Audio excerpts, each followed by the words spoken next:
Morning everybody. ಇವತ್ತು ನಾವು ಸಂಸ್ಕೃತಿ ಮತ್ತು ಸಾಮಾಜೀಕರಣ ಎನ್ನುವ ಅಧ್ಯಾಯದಲ್ಲಿ ಸಂಸ್ಕೃತಿಯನ್ನು ಕುರಿತಾಗಿ ಅಧ್ಯಯನ ಮಾಡಿದ್ವಿ. ಸಂಸ್ಕೃತಿ ಅಂದ್ರೇನು, ಸಂಸ್ಕೃತಿ ಕಲ್ಚರ್ ಎನ್ನುವ ಪದದ ಶಬ್ದೋತ್ಪನ್ನ, ಸಂಸ್ಕೃತಿಯ ಲಕ್ಷಣಗಳು ಮತ್ತು ಸಂಸ್ಕೃತಿಯಲ್ಲಿರ್ತಕ್ಕಂತಹ ಪ್ರಕಾರಗಳನ್ನು ಕುರಿತು ಅಧ್ಯಯನ ಮಾಡಿದ್ವಿ. ಆ ಸಂಸ್ಕೃತಿಯ ಜೊತೆಗೆ ಇರ್ತಕ್ಕಂತಹದ್ದು ಸಾಮಾಜೀಕರಣ, ಸೋಷಿಯಲೈಸೇಷನ್ ಅಂತಕ್ಕಂತಹದ್ದು. ಇಲ್ಲಿ ಮಾನವ ಸಾಮಾಜಿಕ ಜೀವಿಯಾಗಿರುವಂತೆ ಸಾಂಸ್ಕೃತಿಕ ಜೀವಿಯೂ ಆಗಿದ್ದಾನೆ. ಅಂತಹ ಸಾಂಸ್ಕೃತಿಕ ಜೀವಿ ಮಾನವ ಹೇಗೆ ಸಾಮಾಜಿಕ ವ್ಯವಸ್ಥೆಗೆ ಬದ್ಧವಾಗ್ತಾ ಹೋಗ್ತಾನೆ, ಆ ಜೈವಿಕ ಹಂತದಿಂದ ಜೈವಿಕ ಅವಸ್ಥೆಯಿಂದ ಅವನು ಹೇಗೆ ಸಾಮಾಜಿಕ ವ್ಯವಸ್ಥೆಯ ಕಡೆಗೆ ಬದಲಾಗ್ತಾ ಹೋಗ್ತಾನೆ ಎನ್ನುವಂಥದ್ದನ್ನು ನಾವಿಲ್ಲಿ ಮುಖ್ಯವಾಗಿ ಗಮನಿಸಬೇಕಾಗುತ್ತೆ. ನೋಡಿ, ಇಲ್ಲಿ ಮಾನವ ತನ್ನ ಗೊತ್ತು ಗುರಿಗಳನ್ನು ಈಡೇರಿಸಿಕೊಳ್ಳೋದಕ್ಕೆ ಸಂಸ್ಕೃತಿ ಅಂತಕ್ಕಂತಹ ಒಂದು ಚೌಕಟ್ಟನ್ನು ರೂಪಿಸ್ಕೊಂಡಿದ್ದಾನೆ. ಆ ರೀತಿಯ ಸಾಂಸ್ಕೃತಿಕ ಚೌಕಟ್ಟನ್ನು ರೂಪಿಸ್ಕೊಳ್ಳೋದಕ್ಕೆ ಅವನಿಗೆ ನೆರವು ನೀಡ್ತಕ್ಕಂತಹದ್ದು ಸಾಮಾಜೀಕರಣ ಎನ್ನುವಂತಹ ಒಂದು ವ್ಯವಸ್ಥೆ. ಇಲ್ಲಿ ಸಾಮಾಜೀಕರಣ ಅಂತಕ್ಕಂತಹದ್ದು ಬಹಳ ಸರಳವಾಗಿ ನಾವು ನೋಡೋದಾದರೆ ಸಮಾಜದ ನಿಯಮಗಳನ್ನು ಕಲಿತಕ್ಕಂತಹದ್ದು ಸಾಮಾಜೀಕರಣ.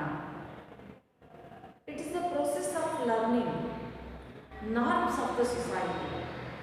ಸಮಾಜದ ನಿಯಮಗಳನ್ನು ಕಲಿತಕ್ಕಂತಹದ್ದು ಸಾಮಾಜೀಕರಣ ಆಗುತ್ತೆ. ಆ ರೀತಿ ಸಾಮಾಜಿಕ ನಿಯಮಗಳನ್ನು ಕಲಿತಕ್ಕಂತಹ ಒಂದು ವ್ಯವಸ್ಥೆ ಹೇಗಿದೆ, ಯಾವೆಲ್ಲ ರೂಪದಲ್ಲಿ ಅದು ಸಾಧ್ಯ ಆಗುತ್ತೆ ಎನ್ನುವುದನ್ನು ನಾವು ಗಮನಿಸುವಾಗ, ಪ್ರತಿಯೊಬ್ಬ ಜೀವಿ ಒಂದು ಜೈವಿಕ ಹುಟ್ಟನ್ನು, ಜೈವಿಕ ಅಸ್ತಿತ್ವವನ್ನು ಮಾತ್ರ ಪಡೆದುಕೊಳ್ತಾನೆ. ಆ ಹುಟ್ಟಿದಂತಹ ಮಗು ಮುಂದೆ ಅದು ಸಾಮಾಜಿಕ ಜೀವಿಯಾಗಿ ರೂಪುಗೊಳ್ಳಬೇಕು. From a biological being into social being ಅಂತಕ್ಕಂಥ ಒಂದು ಜೈವಿಕ ಜೀವಿಯಾದಂತಹ ಶಿಶು ಸಾಮಾಜಿಕ ಜೀವಿಯಾಗಿ ರೂಪುಗೊಳ್ತಕ್ಕಂತಹ ಒಂದು ವ್ಯವಸ್ಥೆ ಇಲ್ಲಿ ಬಹಳ ಮುಖ್ಯ. ಯಾಕೆ ಅಂದರೆ ಮಾನವನನ್ನು ಪ್ರಾಣಿಗಳಿಂದ ಬೇರ್ಪಡಿಸ್ತಕ್ಕಂತಹದ್ದೇ ಈ ಸಾಮಾಜೀಕರಣ ಅಥವಾ ಸಾಮಾಜಿಕ ಜೀವಿಯಾಗಿ ರೂಪುಗೊಳ್ತಕ್ಕಂತಹ ಒಂದು ಸ್ಥಿತಿ. ಯಾಕೆ ಅಂತ ಹೇಳಿದ್ರೆ, ಪ್ರತಿಯೊಂದು ಮಗು ಒಂದು ಪ್ರಾಣಿಯ ಹಾಗೆ ಹುಟ್ಟನ್ನು ಪಡ್ಕೊಳ್ತದೆ. ಆದರೆ ಆ ಪ್ರಾಣಿಗಳಿಗಿಂತ ಭಿನ್ನವಾಗಿ ಅದು ರೂಪುಗೊಳ್ಳುವಾಗ ಅದು ಸಾಮಾಜಿಕ ಒಡನಾಟದಲ್ಲಿ ಮಾತ್ರ ಸಾಧ್ಯ ಆಗುತ್ತೆ. ಆದ್ದರಿಂದ ಆ ಮಗುವಿಗೆ ಸಮಾಜದ ನಿಯಮಗಳನ್ನು, ಸಾಮಾಜಿಕ ಸಂಗತಿಗಳನ್ನು ತಿಳಿಸ್ತಕ್ಕಂಥದ್ದು, ಕಲಿಸ್ತಕ್ಕಂತಹ ಒಂದು ವ್ಯವಸ್ಥೆ ಇಲ್ಲಿ ಸಾಮಾಜೀಕರಣವಾಗಿ ರೂಪುಗೊಳ್ಳುತ್ತದೆ. From a biological being into social being, ಜೈವಿಕ ಹಂತದಿಂದ ಸಾಮಾಜಿಕ ಹಂತದ ಕಡೆಗೆ ಬದಲಾಗ್ತಕ್ಕಂಥದ್ದು. ಇಲ್ಲಿ ಸಾಮಾಜಿಕ ಹಂತದ ಕಡೆಗೆ ಬದಲಾಗ್ತಕ್ಕಂಥದ್ದು ಅಂತ ಹೇಳಿದ್ರೆ ಸಮಾಜದ ನಿಯಮಗಳನ್ನು ಕಲ್ತ್ಕೊಳ್ತಕ್ಕಂಥದ್ದು.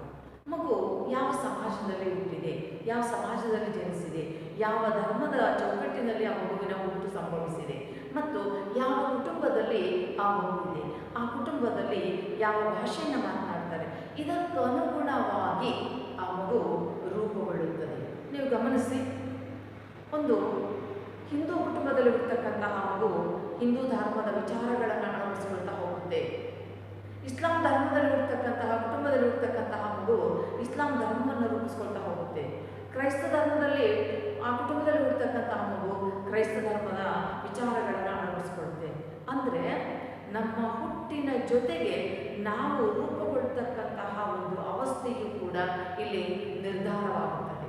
ಹಾಗೆ ಕೆಲವರು ಮನೆಯಲ್ಲಿ ಕನ್ನಡ ಮಾತಾಡ್ತಾರೆ, ಕೆಲವರು ತೆಲುಗು ಮಾತಾಡ್ತಾರೆ, ಕೆಲವರು ತಮಿಳು ಮಾತಾಡ್ತಾರೆ. ಯಾವ ಭಾಷೆಯನ್ನು ಮಾತನಾಡ್ತಕ್ಕಂತಹ ಕುಟುಂಬದಲ್ಲಿ ಆ ಮಗು ಹುಟ್ಟಿದೆ, ಆ ಕುಟುಂಬದ ಅಲ್ಲಿನ ಭಾಷೆಯನ್ನು ಆ ಮಗು ಕಲ್ತ್ಕೊಳ್ತಾ ಹೋಗುತ್ತೆ. ನೋಡಿ, ಮಾನವರೆಲ್ಲರೂ ಹುಟ್ಟಿನಿಂದ ಒಂದೇ, ಆದರೆ ಅವರು ಬೆಳೆಯುತ್ತಾ ಹೋದಂತೆ ಬೇರೆ ಬೇರೆಯಾಗುತ್ತಾರೆ. ಬೆಳೀತಾ ಹೋದಂತೆ ಹಿಂದೂ ಆಗ್ತಾರೆ, ಮುಸ್ಲಿಂ ಆಗ್ತಾರೆ, ಕ್ರೈಸ್ತ ಆಗ್ತಾರೆ, ಅಥವಾ ಕನ್ನಡ ಭಾಷೆ ಮಾತಾಡ್ತಾರೆ, ಇಂಗ್ಲೀಷ್ ಭಾಷೆಯನ್ನು ಮಾತಾಡ್ತಾರೆ, ತೆಲುಗು ತಮಿಳು ಭಾಷೆಯನ್ನು ಮಾತಾಡ್ತಾರೆ. ರೂಪದಲ್ಲಿ ನಮಗೆ ಮುಖ್ಯವಾಗ್ತಕ್ಕಂತಹದ್ದು ಸಾಮಾಜೀಕರಣ ಎನ್ನುವಂತಹ ಒಂದು ಕಲ್ಪನೆ ಆಗಿರ್ತಕ್ಕಂಥದ್ದು. ಹಾಗಾದರೆ ಈ ಸಾಮಾಜೀಕರಣ ಆ ಮಗುವಿಗೆ ಸಾಧ್ಯವಾಗ್ತಕ್ಕಂಥದ್ದು ಹೇಗೆ? ಸಾಮಾಜಿಕ ಒಡನಾಟದಿಂದ ಇದು ಸಾಧ್ಯ ಆಗುತ್ತೆ. ಆ ಸಾಮಾಜಿಕ ಒಡನಾಟದಲ್ಲಿ ಏನಾಗ್ತದೆ? ನಡೆ, ನುಡಿ, ಆಲೋಚನೆ, ನಂಬಿಕೆ ಎಲ್ಲವನ್ನು ಆ ಮಗು ಕಲಿತುಕೊಳ್ಳುತ್ತಾ ಹೋಗುತ್ತದೆ.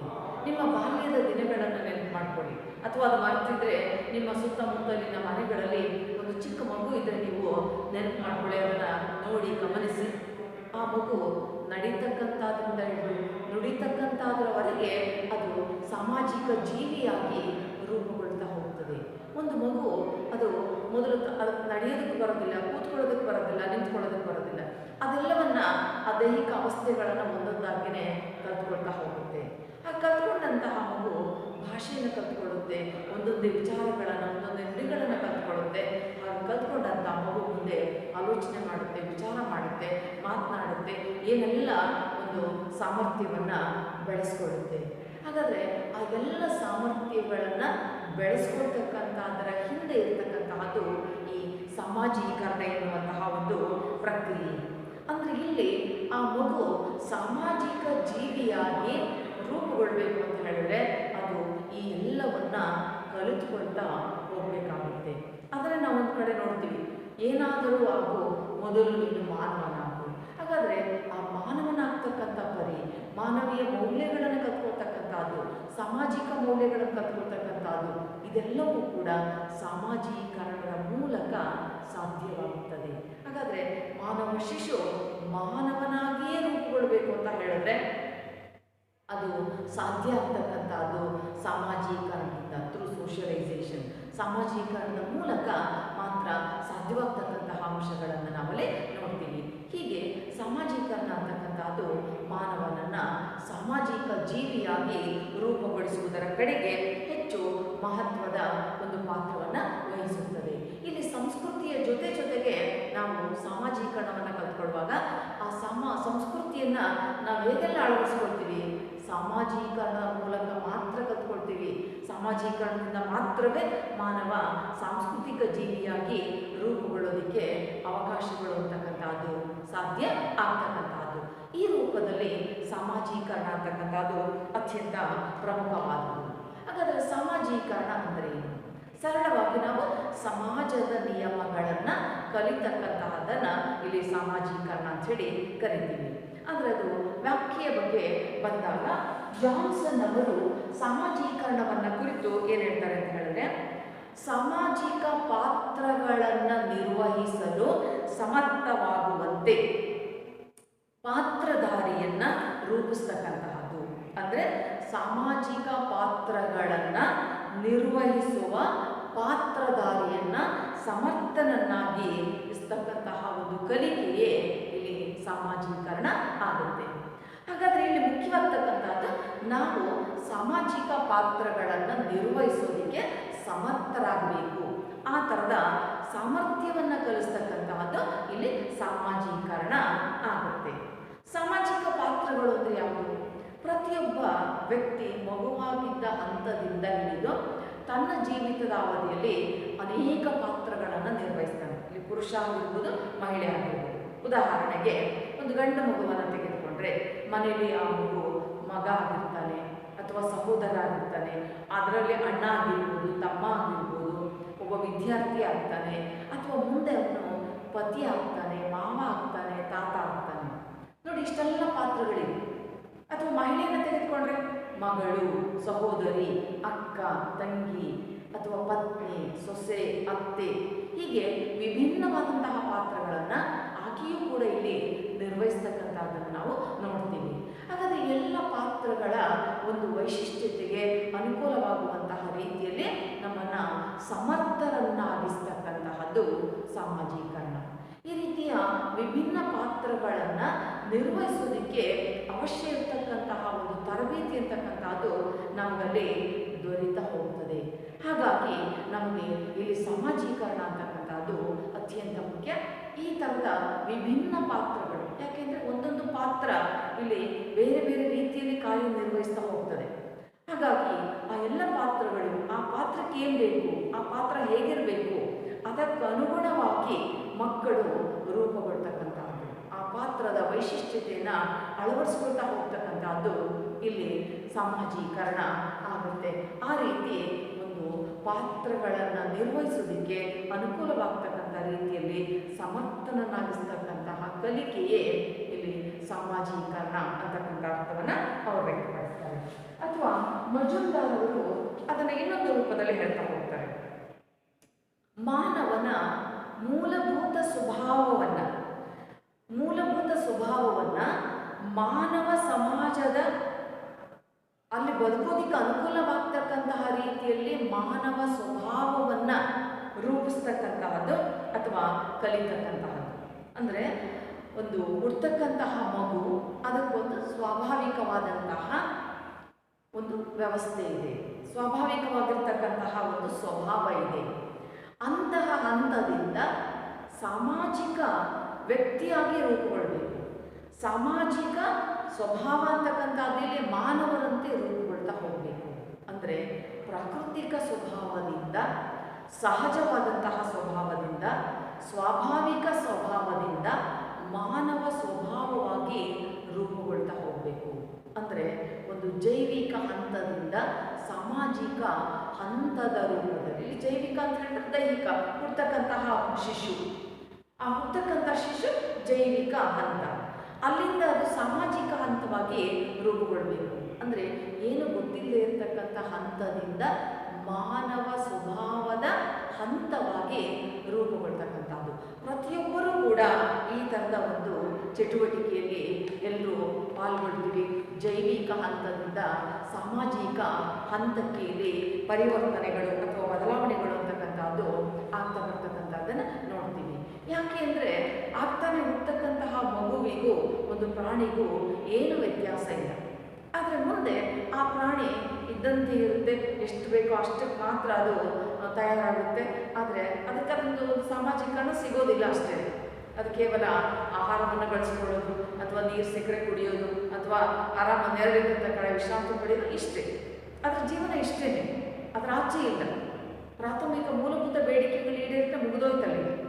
ಆದರೆ ಮಾನವನಿಗೆ ಹಾಗಲ್ಲ.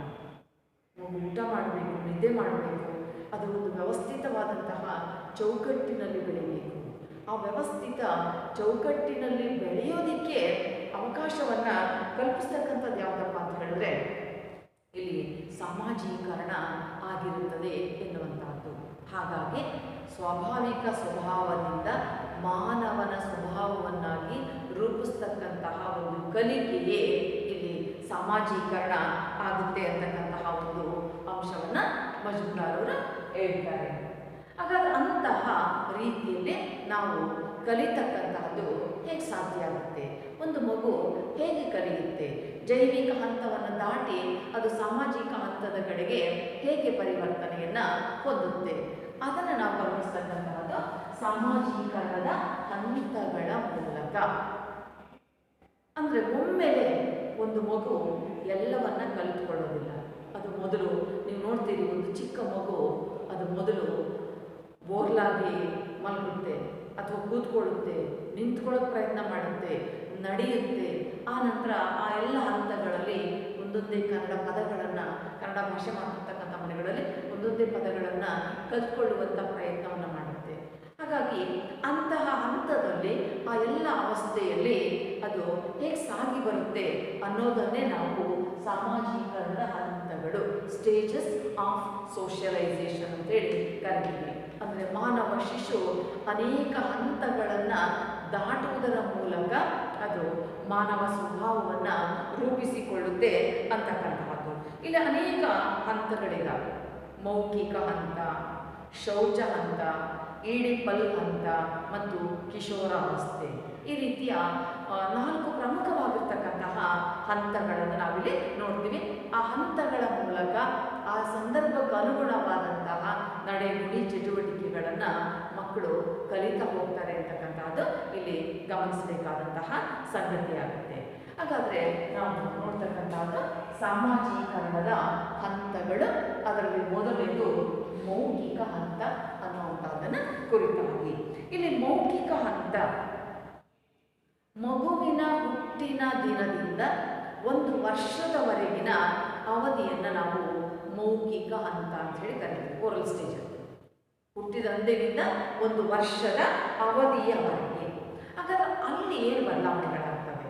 ಬಹುಶಃ ಇಲ್ಲಿ ತುಂಬ ನಾವು ಅಂದ್ಕೊಂಡಷ್ಟು ಬದಲಾವಣೆಗಳು ಈ ಅವಧಿಯಲ್ಲಿ ಕಡಿಮೆ. ಯಾಕೆಂದರೆ 1 ವರ್ಷದೊಳಗಿನ ಅವಧಿ ಅಂದಾಗ ಇಲ್ಲಿ ಮೊದಲು ಏನು ಮಾಡ್ತಿದೆ ಮಗು? ತಾಯಿ ಗರ್ಭದಿಂದ ಹೊರಬಂದಂತಹ ಮಗು ತನ್ನ ಅಸ್ತಿತ್ವಕ್ಕಾಗಿ ಅದು ಹೋರಾಟವನ್ನು ಮಾಡಬೇಕಾಗುತ್ತೆ. ಯಾಕೆಂದರೆ ಅದುವರೆಗೂ ತಾನು ತಾಯಿಯ ಗರ್ಭದಲ್ಲಿ ಬೆಚ್ಚಗಿರ್ತಕ್ಕಂಥ ಒಂದು ಭ್ರೂಣವಾಗಿರುತ್ತೆ. ಅದು ತಾಯಿಯನ್ನು ಮಾತ್ರ ಅವಲಂಬಿಸಿರ್ತದೆ ಅಥವಾ ತಾಯಿಯ ಮೂಲಕ ಎಲ್ಲವೂ ಆ ಮಗುವಿಗೆ ಸಿಗ್ತಾ ಇರುತ್ತೆ. ಆದರೆ ಆ ಗರ್ಭದಿಂದ ಹೊರಬಂದಂಥ ಮಗು ಮೊದಲನೇ ಬಾರಿಗೆ ಅದು ಅಳಬೇಕಾಗುತ್ತೆ. ಅಳುವುದರ ಮೂಲಕ ತನ್ನ ಅಸ್ತಿತ್ವವನ್ನು ಗುರುತಿಸಿಕೊಳ್ಳುವಂತಹ ಒಂದು ಪ್ರಯತ್ನವನ್ನು ಮಾಡುತ್ತೆ. ಈ ಅವಧಿಯಲ್ಲಿ ಆ ಮಗುವಿಗಿರ್ತಕ್ಕಂಥ ಏಕೈಕ ಅಸ್ತ್ರ ಅಂತ ಹೇಳಿದ್ರೆ ಅಳುವುದು.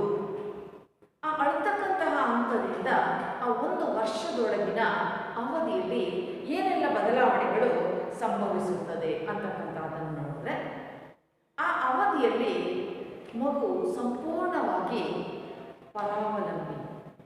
ತನ್ನ ತಾಯಿಯನ್ನ ಆ ಮಗು ಇಲ್ಲಿ ಸಂಪೂರ್ಣವಾಗಿ ಅವಲಂಬಿಸ್ತದೆ. ಯಾಕೆ ಅಂತ ಹೇಳಿದ್ರೆ ಆ ಮಗುವಿನ ಹೆಚ್ಚು ಸಾಮೀಪ್ಯ ಹೊಂದತಕ್ಕಂಥದ್ದು, ಹೆಚ್ಚು ಒಡನಾಟವನ್ನು ಹೊಂದತಕ್ಕಂಥದ್ದು ತಾಯಿ ಮಾತ್ರ. ಆದ್ದರಿಂದ ಆ 1 ವರ್ಷದ ಒಳಗೆ ಆ ಮಗು ತನ್ನ ತಾಯಿಯನ್ನು ಮಾತ್ರ ಗುರುತಿಸ್ತಕ್ಕಂಥದ್ದನ್ನು ಕಲ್ತ್ಕೊಳ್ಳೋದು. ಹಾಗೆ ನೋಡಿದ್ರೆ 6 ತಿಂಗಳಾಗ್ತಿದ್ದಾಗ ಆ ಮಗುವಿಗೆ ತನ್ನ ತಾಯಿಯನ್ನು ಮಾತ್ರ ಗುರುತಿಸುತ್ತೆ. ನಂತರ ತನ್ನ ತಂದೆ ಅಥವಾ ಕುಟುಂಬದ ಸದಸ್ಯರಲ್ಲಿ ಕೆಲವರನ್ನ ಗುರುತಿಸ್ತಕ್ಕಂತಹ ಒಂದು ಸ್ಥಿತಿಗೆ ಆ ಮಗು ಬದ್ಧವಾಗುತ್ತೆ. ಅಲ್ಲಿ ಆ ಮಗುವಿಗೆ ಬೇರೆ ಏನೂ ಮುಖ್ಯ ಆಗೋದಿಲ್ಲ. ಅಲ್ಲಿ ಮುಖ್ಯವಾಗ್ತಕ್ಕಂಥದ್ದೆಲ್ಲವೂ ಕೂಡ ತಾಯಿಯ ಪಾತ್ರವೇ, ತಾಯಿಯೇ. ಯಾಕೆಂದರೆ ಹೆಚ್ಚು ಆ ಮಗುವಿನ ಜೊತೆಗೆ ಸಮೀಪವರ್ತಿಯಾಗಿರ್ತಕ್ಕಂಥ ಅವಳು ತಾಯಿ. ಆ ಮಗುವಿನ ಬೇಕು ಬೇಡ ಇವುಗಳನ್ನು ಪೂರೈಸ್ತಕ್ಕಂಥವಳು ತಾಯಿ. ಆದ್ದರಿಂದ ತಕ್ಷಣಕ್ಕೆ ಆ ಮಗುವಿನ ಬಳಿ ಇರ್ತಕ್ಕಂಥ ಅಸ್ತ್ರ ಯಾವುದಪ್ಪ ಅಂತ ಹೇಳಿದ್ರೆ ಅದು ಅಳತಕ್ಕಂಥದ್ದು. ಅದರ ಮೂಲಕವೇ ತನ್ನ ಬೇಕು ಮತ್ತು ಬೇಡ ಇವುಗಳನ್ನು ಪೂರೈಸಿಕೊಳ್ತಿದೆ. ಆ ಅಳ್ತಾ ಇದೆ ಅಂದರೆ ಆ ಮಗು ಅದು ಕಷ್ಟವಾಗಿದೆ ಅಂತಕ್ಕಂಥದ್ದನ್ನು ತಾಯಿ ಅರ್ಥ ಮಾಡಿಕೊಳ್ತಾಳೆ. ಈ ರೂಪದಲ್ಲಿ ತನ್ನ ತಾಯಿಯೊಂದಿಗಿನ ಒಡನಾಟವನ್ನು ಅದರಲ್ಲಿ ರೂಪಿಸ್ಕೊಳ್ತಾ ಹೋಗುತ್ತೆ. ತನ್ನ ಅಸ್ತಿತ್ವಕ್ಕಾಗಿ ಹೋರಾಟವನ್ನು ಮಗು ಮಾಡ್ತಾ ಹೋಗುತ್ತೆ. ಆ ಸಂದರ್ಭದಲ್ಲಿ ಆ ಮಗುವಿನಲ್ಲಿ ತನ್ನ ತಾಯಿಯನ್ನು ಗುರುತಿಸ್ತಕ್ಕಂತಹ ಸಂಗತಿಗಳೇನು ಕಂಡು ಬರ್ತವೆ ಅದನ್ನು ಪ್ರಾಥಮಿಕ ಗುರುತಿಸುವಿಕೆ, ಪ್ರೈಮರಿ ಐಡೆಂಟಿಫಿಕೇಶನ್ ಅಂತ ಹೇಳಿ ಕರೀತಾರೆ. ತನ್ನ ತಾಯಿಯನ್ನು ಮಾತ್ರ ಗುರುತಿಸ್ತಕ್ಕಂತಹದ್ದು. ಅಲ್ಲಿ ನೋಡಿ ಆ ಮಗು ತನ್ನ ತಾಯಿ ಮತ್ತು ಇತರರು ಅಥವಾ ಇತರರಿಂದ ತನ್ನ ತಾಯಿಯನ್ನು ಆ ಮಗು ಬೇರ್ಪಡಿಸ್ತಾ ಹೋಗುತ್ತೆ. ತನ್ನ ತಾಯಿಯನ್ನು ಮಾತ್ರ ಗುರುತಿಸುತ್ತೆ. ಇನ್ನು ಉಳಿದವರನ್ನು ಆ ಒಂದು ಪಾತ್ರದಿಂದ ಬೇರ್ಪಡಿಸುತ್ತದೆ. ತನ್ನ ತಾಯಿಯೊಂದಿಗಿನ ಬೆಚ್ಚಗಿನ ಒಡನಾಟವನ್ನು ಬಯಸುತ್ತೆ. ತನ್ನ ತಾಯಿಯ ಸಂಘಕ್ಕಾಗಿ ಸದಾಕಾಲ ಮಗು ಹಾತೊರೆಯುತ್ತದೆ. ಹಾಗಾದರೆ ಆ ಮಗು ಮತ್ತು ತಾಯಿಯ ಪಾತ್ರ ಏನಿದೆ ಅದು ಬಿಡಿಸಲಾರದೇ ಇರತಕ್ಕಂತಹ ರೀತಿಯ ಒಂದು ಬಂಧವನ್ನು ಸೃಷ್ಟಿಸಿ ಬಿಡುತ್ತದೆ. ಆದರೆ ಇಲ್ಲಿ 1 ಅಂಕದ ಪ್ರಶ್ನೆ ಅಥವಾ 2 ಅಂಕದ ಪ್ರಶ್ನೆ, ಪ್ರಾಥಮಿಕ ಗುರುತಿಸುವಿಕೆ ಎಂದರೇನು? ನೋಡಿ, ಇಲ್ಲಿ ಮೌಖಿಕ ಹಂತದಲ್ಲಿ ತನ್ನ ತಾಯಿಯನ್ನು ಮಾತ್ರ ಮೊದಲು ಗುರುತಿಸ್ತಕ್ಕಂತಹದ್ದು ಮಗು. ಅದನ್ನು ನಾವು ಪ್ರಾಥಮಿಕ ಗುರುತಿಸುವಿಕೆ ಅಂತ ಹೇಳಿ ಕರಿತೀವಿ. ತನ್ನ ತಾಯಿಯ ಪಾತ್ರವನ್ನು ಮಾತ್ರ ಗುರುತಿಸ್ತಕ್ಕಂತಹದ್ದು ಮತ್ತು ಅದು ತನ್ನ ತಾಯಿಯನ್ನು ಮಾತ್ರವೇ ಅವಲಂಬಿಸ್ತಕ್ಕಂತಹದ್ದು, ತಾಯಿಯೇ ಎಲ್ಲವೂ ಅಂಥೇಳಿ ಭಾವಿಸ್ತಕ್ಕಂತಹದ್ದು. ಹೀಗಾಗಿ ಇಲ್ಲಿ ಹಾಗೆ ನೋಡಿದ್ರೆ ತುಂಬ ಕಲಿತಕ್ಕಂತಹ ಸಂಗತಿಗಳು ಅಷ್ಟಾಗಿ ಇಲ್ಲೇನು ಕಂಡು ಬರೋದಿಲ್ಲ. ಬದಲಾಗಿ ತನ್ನ ತಾಯಿಯನ್ನು ಗುರುತಿಸ್ತಕ್ಕಂಥದ್ದು ಅದು ಮಾತ್ರನೇ ಬಹಳಷ್ಟು ವಿಶೇಷವಾಗಿರ್ತಕ್ಕಂಥದ್ದು. ಯಾಕೆಂದರೆ ಹೆಚ್ಚು ಬೆಳವಣಿಗೆ ಈ ಅವಧಿಯಲ್ಲಿ ಆಗೋದಿಲ್ಲ. ಯಾಕೆಂದರೆ ಅದು ಸಂಪೂರ್ಣವಾಗಿ ಎಲ್ಲವನ್ನೂ ಅವಲಂಬಿಸಿ ಮತ್ತು ತನ್ನ ಅಸ್ತಿತ್ವಕ್ಕಾಗಿ ಹೋರಾಟವನ್ನು ಮಾಡಬೇಕಾದಂತಹ ಒಂದು ಸ್ಥಿತಿ ಹೊರಗಿನ ವಾತಾವರಣವನ್ನು ಪ್ರವೇಶಿಸಿರುತ್ತೆ. ಅಲ್ಲಿವರೆಗೂ ತಾಯಿಯ ಗರ್ಭದಲ್ಲಿ ಬೆಚ್ಚಗಿರ್ತಕ್ಕಂಥ ಮಗು ಹೊರಗಿನ ಚಳಿ ಬಿಸಿಲು ಈ ವಾತಾವರಣಕ್ಕೆ ತನ್ನನ್ನು ತೆರೆದುಕೊಳ್ಳುವಾಗ ಅದು ತನ್ನನ್ನು ತಾನು ಸ್ಟ್ರಾಂಗ್ ಮಾಡಿಕೊಳ್ಳುವಾಗ ತಾಯಿಯನ್ನು ಮಾತ್ರ ಅವಲಂಬಿಸುತ್ತೆ. ತಾಯಿ ಮತ್ತು ಬೇರೆಯ ಪಾತ್ರಗಳನ್ನು ಅದು ಇಲ್ಲಿ ಸ್ಪಷ್ಟಪಡಿಸ್ಕೊಳ್ತಾ ಹೋಗುತ್ತೆ. ತಾಯಿಯನ್ನು ಮಾತ್ರ ಗುರುತಿಸುತ್ತೆ. ಅದನ್ನು ನಾವು ಪ್ರೈಮರಿ ಐಡೆಂಟಿಫಿಕೇಶನ್ ಅಥವಾ ಪ್ರಾಥಮಿಕ ಗುರುತಿಸುವಿಕೆ ಅಂತ ಹೇಳಿ ಕರಿತೀವಿ. ಈ ರೂಪದಲ್ಲಿ ಇದು ಪ್ರತಿಯೊಂದು ಮಗುವಿನ ಅವಸ್ಥೆ. ಪ್ರತಿಯೊಬ್ಬ ಮಾನವ ಶಿಶು ಈ ರೀತಿಯ ಒಂದು ಹಂತಗಳನ್ನು ದಾಟುತ್ತಲೇ ಬರ್ತಕ್ಕಂಥದ್ದು. ನೋಡಿ, ಇಲ್ಲಿ ಬಹಳ ನಮಗೆ ಮುಖ್ಯವಾಗ್ತಕ್ಕಂಥದ್ದು ಸಾಮಾಜೀಕರಣ. ಯಾಕೆ ಅಂತ ಹೇಳಿದ್ರೆ ಮಾನವ ಶಿಶುವನ್ನು, ಜೈವಿಕ ಜೀವಿಯನ್ನು ಮಾನವ ಶಿಶುವನ್ನಾಗಿ ರೂಪಿಸ್ತಕ್ಕಂಥದ್ದು, ಸಾಮಾಜಿಕ ಶಿಶುವನ್ನಾಗಿ ರೂಪಿಸ್ತಕ್ಕಂಥದ್ದು. ಯಾಕೆ ಅಂತ ಹೇಳಿದ್ರೆ ಇಲ್ಲಿ ತಾನು ವಿಭಿನ್ನವಾಗಿರ್ತಕ್ಕಂತಹ ಒಂದೊಂದು ಸಮಾಜದ ಜೀವಿಯಾಗಿ ರೂಪುಗೊಳ್ಳುವ ಪೂರ್ವದಲ್ಲಿ ಇಲ್ಲಿ ಹಂತವಾಗಿ ಕಲಿತಕ್ಕಂತಹ ಚಟುವಟಿಕೆ ಆರಂಭವಾಗುವಂತಹ ಒಂದು ಕಾಲ. ಹಾಗಾಗಿ ಇಲ್ಲಿ ಸಾಮಾಜೀಕರಣ ಅಂತಕ್ಕಂಥದ್ದು ಬಹಳಷ್ಟು ಮುಖ್ಯವಾಗುತ್ತದೆ. ಈ ಹುಟ್ಟಿದಂದಿನಿಂದ 1 ವರ್ಷದವರೆಗಿನ ಅವಧಿಯನ್ನು ಮೌಖಿಕ ಅಂತ ಹೇಳಿ ಕರೆಯಲಾಗ್ತದೆ. ಆ ಮೌಖಿಕ ಹಂತದಲ್ಲಿ ನಮಗೆ ಮುಖ್ಯವಾಗ್ತಕ್ಕಂಥದ್ದು ಪ್ರಾಥಮಿಕ ಗುರುತಿಸುವಿಕೆ ಅಥವಾ ಪ್ರೈಮರಿ ಐಡೆಂಟಿಫಿಕೇಶನ್ ಅಂತಕ್ಕಂಥದ್ದು. ಈ ರೂಪದಲ್ಲಿ ಸಾಮಾಜೀಕರಣ ಇದು ಮೊದಲನೆಯ ಹಂತ. ಇನ್ನುಳಿದಿರ್ತಕ್ಕಂಥ ಹಂತಗಳನ್ನು ನಂತರದ ತರಗತಿಗಳಲ್ಲಿ ಗಮನಿಸೋಣ. ಹಾಗಾದರೆ ನಾವು ಅಧ್ಯಯನ ಮಾಡಿರ್ತಕ್ಕಂಥದ್ದು ಸಾಮಾಜೀಕರಣ, ಸೋಷಿಯಲೈಸೇಷನ್, ಸಮಾಜದ ನಿಯಮಗಳನ್ನು ಕಲಿತಕ್ಕಂತಹ ಒಂದು ಪ್ರಕ್ರಿಯೆಯನ್ನು ನಾವು ಸಾಮಾಜೀಕರಣ ಅಂತೇಳಿ ಕರಿತೀವಿ. ಆ ಸಾಮಾಜೀಕರಣದಲ್ಲಿ ನಾವು ನಿರ್ದಿಷ್ಟವಾದಂತಹ ಪಾತ್ರಗಳನ್ನು ಸಮರ್ಥವಾಗಿ ನಿರ್ವಹಿಸೋದಕ್ಕೆ ನಮಗೆ ಸಿಗ್ತಕ್ಕಂತಹ ತರಬೇತಿಯೇ ಸಾಮಾಜೀಕರಣ ಅಂತಕ್ಕಂಥದ್ದು ಜಾನ್ಸನ್ ಅವರ ಅಭಿಪ್ರಾಯ. We are going to play different kind of roles. ವಿಭಿನ್ನವಾದಂಥ ಪಾತ್ರಗಳನ್ನು ನಾವಿಲ್ಲಿ ನಿರ್ವಹಿಸಬೇಕಾಗುತ್ತೆ. ಆ ಥರದ ಪಾತ್ರಗಳನ್ನು, ಯಾವ ಪಾತ್ರವನ್ನು ಹೇಗೆ ನಿರ್ವಹಿಸಬೇಕು ಅಂತಕ್ಕಂಥದ್ದನ್ನು ನಮಗೆ ತಿಳಿಸ್ತಕ್ಕಂಥದ್ದೇ ಸಾಮಾಜೀಕರಣ ಆಗುತ್ತೆ. ಹಾಗೆಯೇ ಮಾನವ ಸ್ವಭಾವದಿಂದ, ಅಂದರೆ ಮೂಲಭೂತವಾದಂಥ ಸ್ವಭಾವದಿಂದ ಸಾಮಾಜಿಕ ಸ್ವಭಾವವಾಗಿ ಮಾನವನನ್ನು ರೂಪಿಸ್ತಕ್ಕಂಥದ್ದು, ಪರಿವರ್ತಿಸ್ತಕ್ಕಂತಹ ಅವಕಾಶ ಸಾಮರ್ಥ್ಯ ಇರತಕ್ಕಂಥದ್ದು ಸಾಮಾಜೀಕರಣಕ್ಕೆ ಎನ್ನುವುದು ಮಜುಮ್ದಾರ್ ಅವರ ಒಂದು ಅಭಿಪ್ರಾಯ ಆಗುತ್ತೆ. ಹೀಗೆ ನಾವು ಸಾಮಾಜಿಕ ಜೀವಿಯಾಗಿ ರೂಪುಗೊಳ್ತಕ್ಕಂಥದ್ದು, ಅಲ್ಲಿ ನಡೆ, ನುಡಿ, ಆಲೋಚನೆ, ವಿಚಾರ ಮಾಡ್ತಕ್ಕಂಥದ್ದು, ಮಾತನಾಡ್ತಕ್ಕಂಥದ್ದು ಪ್ರತಿಯೊಂದನ್ನು ಇಲ್ಲಿ ಕಲ್ತ್ಕೊಳ್ತೀವಿ. ಇದು ಒಂಥರದ ತಳಪಾಯಿ ಇದ್ದಾಗೆ, ಬುನಾದಿ ಇದ್ದಾಗೆ. ಈ ತಳಪಾಯಿ ಎಷ್ಟಿರ್ತದೋ ಅದರ ರೀತಿಯಲ್ಲಿ ನಾವು ಮುಂದೆ ರೂಪುಗೊಳ್ತೀವಿ. ನಮ್ಮಲ್ಲಿ ಉತ್ತಮ ಆಲೋಚನೆ, ನಂಬಿಕೆಗಳು, ವಿಚಾರಗಳು ಇವೆಲ್ಲವೂ ನೋಡೋದಕ್ಕೆ ಬಹುಶಃ ನಾವು ಪಡ್ಕೊಳ್ತಕ್ಕಂತಹ ಒಂದು ಸಾಮಾಜೀಕರಣ ಬಹಳ ಮುಖ್ಯವಾಗುತ್ತೆ. ಎಷ್ಟೋ ಜನರಿಗೆ ಆ ಉತ್ತಮವಾದಂಥ ಸಾಮಾಜೀಕರಣ ದೊರೆಯದೇ ಹೋದಾಗ ಅವ್ರ ಮುಂದೆ ಕಳ್ಳರಾಗ್ಬೋದು, ದರೋಡೆಕೋರರಾಗ್ಬೋದು, ಕೊಲೆಗಾರ ಏನಾದರೂ ಆಗ್ಬೋದು.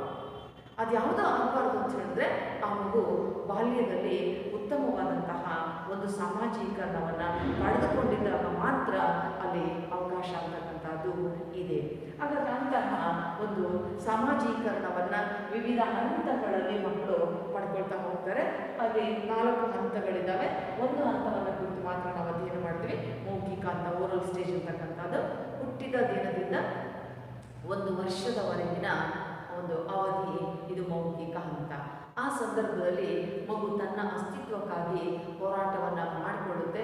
ಅಳು ಎನ್ನುವ ವಾಸ್ತವದ ಮೂಲಕ ತನ್ನ ಬೇಕು ಬೇಡ ಇವುಗಳನ್ನು ಪೂರೈಸಿಕೊಳ್ತಾ ಹೋಗ್ತದೆ ಮತ್ತು 1 ವರ್ಷ ಮುಗಿಯುವವರೆಗೆ ತನ್ನ ತಾಯಿಯನ್ನು ಮಾತ್ರ ಗುರುತಿಸುತ್ತೆ. ಇದನ್ನು ಪ್ರಾಥಮಿಕ ಗುರುತಿಸುವಿಕೆ, ಪ್ರೈಮರಿ ಐಡೆಂಟಿಫಿಕೇಶನ್ ಅಂತ ಹೇಳಿ ಕರಿತೀವಿ. ಆ ಒಂದು ಪ್ರಾಥಮಿಕ ಗುರುತಿಸುವಿಕೆಯ ಮೂಲಕ ಮಗು ತನ್ನ ಮತ್ತು ತನ್ನ ತಾಯಿಯ ಪಾತ್ರದ ಕಲ್ಪನೆಯನ್ನು ರೂಪಿಸಿಕೊಳ್ತದೆ. ಬೇರೆಯವರಿಗಿಂತ ತನ್ನ ತಾಯಿಯನ್ನು ವಿಭಿನ್ನವಾಗಿ ನೋಡ್ತಕ್ಕಂತಹ ಒಂದು ಮನಸ್ಥಿತಿಗೆ ಅದು ಬದ್ಧವಾಗುತ್ತದೆ ಮತ್ತು ತಾಯಿ ಮತ್ತು ತನ್ನ ಪಾತ್ರವನ್ನು ಅದು ಅಂತರ್ಗತ ಮಾಡಿಕೊಳ್ತಾ ಹೋಗ್ತದೆ. ತಾಯಿಯ ಪಾತ್ರದ ಜೊತೆಗೇ ತನ್ನ ಪಾತ್ರವನ್ನು ಅದು ಸಮೀಕರಣ ಮಾಡಿಕೊಳ್ತಕ್ಕಂತಹ ಒಂದು ಸ್ಥಿತಿಗೆ ಆ ಮಗು ಇಲ್ಲಿ ಬದ್ಧವಾಗುತ್ತದೆ. ಹಾಗಾಗಿ ಈ ಅವಧಿಯಲ್ಲಿ, ಈ ಹಂತದಲ್ಲಿ ತನ್ನ ತಾಯಿಯನ್ನು ಸಂಪೂರ್ಣವಾಗಿ ಆ ಮಗು ಅವಲಂಬಿಸಿರ್ತದೆ. ಹಾಗಾದರೆ ನಾವು ನೋಡ್ತೀವಿ, ಕೇಳ್ತೀವಿ, ಮಗು ಮೊದಲು ನುಡಿತಕ್ಕಂಥದ್ದೇ ಅಮ್ಮ ಎನ್ನುವಂತಹ ಒಂದು ತೊದಲುಂದೆ. ಯಾವುದೇ ರೂಪದಲ್ಲಿರಲಿ ಅದು ಅಮ್ಮ ಅಂತಕ್ಕಂಥ ಪದವನ್ನೇ ಮೊದಲು ಕಲ್ತ್ಕೊಳ್ತಕ್ಕಂಥ ಯಾಕೆಂದರೆ ತಾಯಿಯ ಒಡನಾಟ, ತಾಯಿಯ ಸಾಮೀಪ್ಯತೆ ಮತ್ತು ಆ ಪ್ರಾಥಮಿಕ ಗುರುತಿಸುವಿಕೆ ಅಂತಕ್ಕಂಥದ್ದು ಇಲ್ಲಿ ಮುಖ್ಯವಾಗಿ ಕಾರಣ ಆಗುತ್ತೆ. ಆದ್ದರಿಂದ ನಾವು ಸಂಸ್ಕೃತಿಯನ್ನು ಕುರಿತು ಅಧ್ಯಯನ ಮಾಡುವಾಗ, ಸಾಂಸ್ಕೃತಿಕ ವಿಚಾರಗಳನ್ನು ಅಳವಡಿಸಿಕೊಡ್ತಕ್ಕಂಥದ್ದು ಎನ್ನುವುದನ್ನು ಅಧ್ಯಯನ ಮಾಡುವಾಗ ಇಲ್ಲಿ ಸಾಮಾಜೀಕರಣ ಅಂತಕ್ಕಂತಹ ಪ್ರಕ್ರಿಯೆ ಅತ್ಯಂತ ಮಹತ್ವದ ಒಂದು ಪಾತ್ರವನ್ನು ವಹಿಸುತ್ತದೆ. ಸಮಾಜದ ನಿಯಮಗಳನ್ನು ನಮಗೆ ಕಲಿಸ್ತದೆ. ಅದು ಯಾವ ಸಮಾಜ? ನಾವು ವಾಸ ಮಾಡ್ತಕ್ಕಂಥ ಸಮಾಜ, ಯಾವ ಧರ್ಮದ ಚೌಕಟ್ಟು, ಯಾವ ಭಾಷೆಯ ಚೌಕಟ್ಟು, ಯಾವ ನಂಬಿಕೆಗಳ ಚೌಕಟ್ಟು, ಈ ಎಲ್ಲವುಗಳನ್ನು ಒಳಗೊಂಡಂತೆ ನಾವು ಸಾಮಾಜೀಕರಣಗೊಳ್ತಾ ಹೋಗ್ತೀವಿ ಎನ್ನುವಂಥದ್ದು ಇಲ್ಲಿ ನಾವು ಮುಖ್ಯವಾಗಿ ಗಮನಿಸಬೇಕಾದಂತಹ ಸಂಗತಿ. ಅಂದರೆ ಏನಾದರೂ ಸರಿ, ಮೊದಲು ನೀನು ಮಾನವನಾಗು ಅಂತ ಹೇಳುವಾಗ ಆ ಮಾನವನಾಗ್ತಕ್ಕಂತಹ ರೀತಿಯೇ, ಮಾನವ ಶಿಶುವಾಗಿ ರೂಪುಗೊಳ್ತಕ್ಕಂತಹ ರೀತಿಯೇ ಇಲ್ಲಿ ಸಾಮಾಜೀಕರಣ ಆಗಿರುತ್ತದೆ.